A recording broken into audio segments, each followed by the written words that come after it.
Karl Marx's labor theory of value debunked.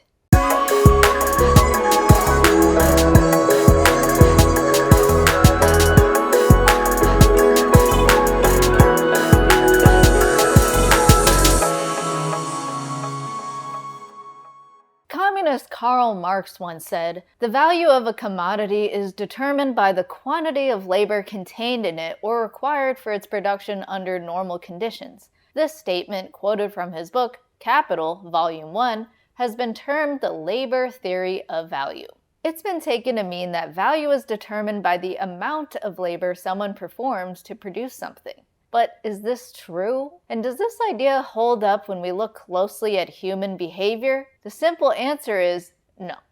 But to get there, we first must define our terms and ground ourselves philosophically so we can unpack the language. Value is a condition of desirability that human beings ascribe to certain goods or services. If there were no human beings, then value would not be self-ascribing. Things like water, gold, trees, and animals do not self-enact value signals on their own. It requires a human being to observe something and to then make a judgment about their desires for that thing to reach a valuation by that human. And this valuation is subjective to each person. Take, for example, a controversial item, pineapple pizza. Some people may love the taste of pineapple in pizza, while others absolutely loathe it. Some will pay extra to load their pizza up with the pineapple, whereas others couldn't be paid enough to eat pineapple pizza because they would gag at the first taste. That one person may value a certain food item while another doesn't value it at all showcases how value is always in context of individuals choosing what they want based on their subjective preferences. And these preferences are metered in the context of time. Think about another example to see why.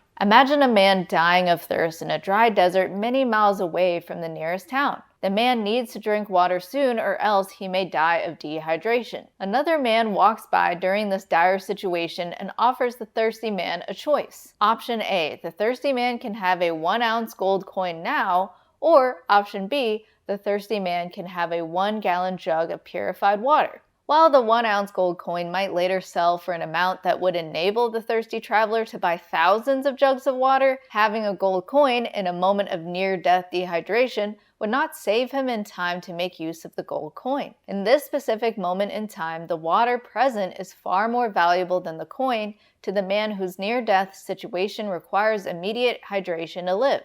It does not matter that water may be available elsewhere. All that matters to the affected, parched man is he gets enough water to avoid death.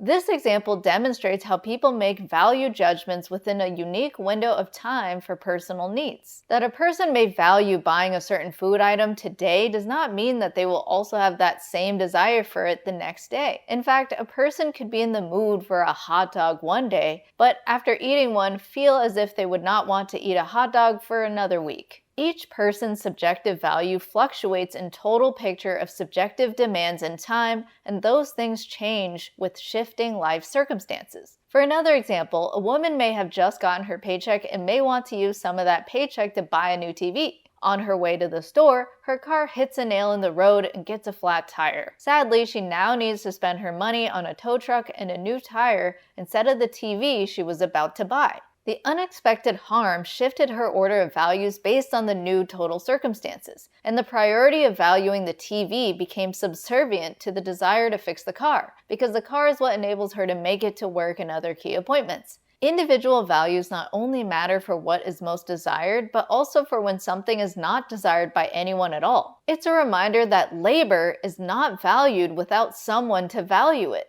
To see this, look at another example. Someone who decides to dig a hole in a park, fill it back in, and repeat this process several times over. That a person may have labored to dig a hole, then cover it back up, again, does not mean that anyone valued that labor. If this person were digging a hole because they were exposing underground cables for a repair, that might be something valued by a power company contracted to make a repair, but the abstract act of digging holes and filling them back in when no one demanded that does not suddenly make the labor valuable to anyone. The value of the service or good will always be tied to meeting the wants and needs of at least one other person, without whom there is no valuation to take place in a market exchange. So, Next time someone tries to tell you that something is valuable because it was labored for, remind them that value is subjective, and people assign value by their market choices based on their own preferences in time.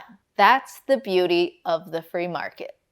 Special thank you to all my fiduciaries: Perfect Spiral, Capital.com, Infinite Banking Insurance Group, CJRoasting.com, Organic Fair Trade Coffee, Crawford K. McDonald of Taggart Atlantic Healthcare, and Beto Destrafa. Help me produce more quality content and receive special perks for your monthly support by joining my Patreon or Subscribestar membership pages. See you soon! Yes, freeze!